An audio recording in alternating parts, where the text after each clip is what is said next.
Howdy folks, Doc here with Last Best Tool, and Olight's got a few new offerings this month, including some updated lights and a new Olight Oclip Pro. Now this is the original Oclip. It's one of my favorite lights, a very simple design. It's got a clip so you can easily hook it to different things. It is USB-C rechargeable. It has a magnet so you can easily connect it to something and it'll stay there just fine.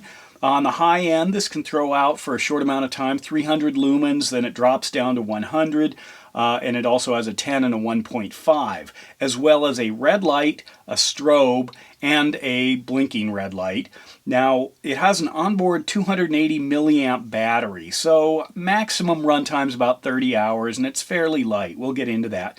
But overall, just a great design, real simple. So, what Olight has done is they have come out with the Oclip Pro.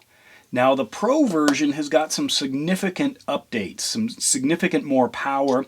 Let's get into it. First of all, just on the interface side, I want to start here. Instead of a kind of floppy little rubbery cover, which we've always fought with on different things. Maybe we didn't know that there was a better offering. But these little rubber covers don't always work that great. They actually have a plastic hinged cover that is so much easier to operate and feels a lot more secure. So there's an update there, but check this out. Now, one of the issues with the Olight, or the original Oclip, is you have one side button here, which is fairly easy to accidentally turn on, but it also has to control all the light settings, the strobe, or access to the strobe, as well as the red. So you can turn it on, you can toggle through the different settings, you can double click to get into a red, it goes to the blinking, or you can turn it off, or you can double click and get into the red, the steady red. So you have to pretty much memorize those things. This one, on the other hand, has got something they probably learned from the Arkfeld, and that is it has a switch. So we have got a floodlight, or a spot, or basically a flood, a spot, and a red, and you can toggle to any one of those. You can see there's a battery. I've been using this, so that's why it's red. That's actually probably pretty good to show you. And we'll go outside and actually see what these look like functional. But once you turn it on, in this case, oh, actually, maybe that's because I've locked it, so I didn't go on. Yeah, that's what I did. So there it is, green, full battery. So I've got it on the red there, and I can toggle through the different red settings only in red. I can feel that as I'm using it, so if I want to turn on just the red, I can. Now the red settings here are 40 lumens and 4 lumens. If I switch to you can see the spotlight right there. The spot on this thing is 380 lumens max, and then it goes down to 240, 85, 9, and 1. So there is a turbo spot there. If I go to the flood, turn that on, you can see it's much different. Outside it'll make a big difference when you see how this works. On the flood side, the max is 500 lumens. That throttles down pretty fast to 300, 100, 10, and then that glorious little 1 lumen that I love.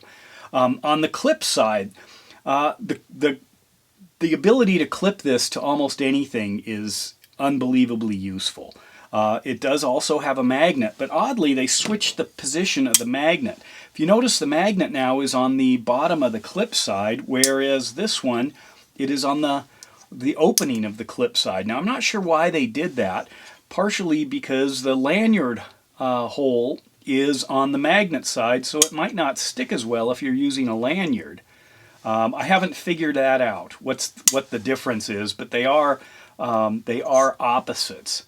Another thing is, I discovered, you can't really, if you've got a baseball cap, we're often, here's my 2-dot bar and 2-dot Montana cap, got to have one of these. I mean, you could put it so it faced straight down. I don't know what good that would be, but honestly, if you need a flashlight, you don't necessarily need the bill of your cap, so you can easily, and this is what I've been doing, just flip your cap around and just attach it.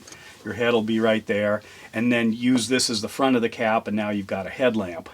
For what that's worth, just to let you know it does have that. Overall, it is heavier. Let's take a look at the weight. In fact, it's almost twice as heavy. This one, the original Oclip, comes in at around 20, in this case, whoops, you know what? Got to put the magnet up because otherwise it pulls itself to it. We got 27.8 grams there, and then the Pro is 52 grams. So it's just a little shy of twice as heavy. Now it does have a 580 milliamp battery on it, so that's almost twice the battery of this. That'd be 560. It's actually over twice, I guess. A little bit over twice the battery. A little bit heavier, but still we're talking a tiny little light. Comes in various flavors. This one here is the Snowflake Red. It also comes in some straightforward colors, should that be what you want. But overall, also very simple. If you want to lock the thing, just hold that down. They have moved away from the switch that they've been using in the past, and they've gone to more of a shrouded push-button metal switch. Some of these weren't. This one is, but in other lights, that's an update. Nice strong clip.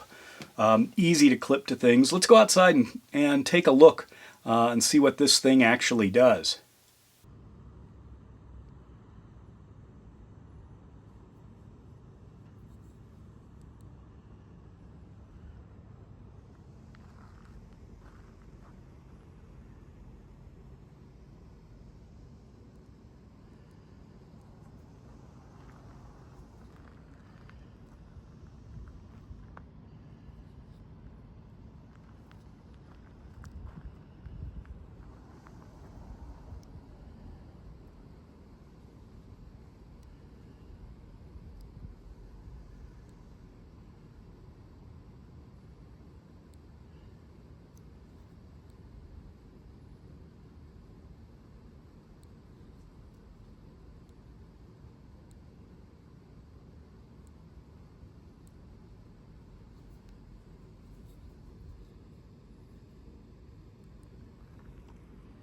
So there it is, the Olight Oclip Pro. It's really moved into one of my top spots for a grab and go light. Just outstanding. And with that, Doc out.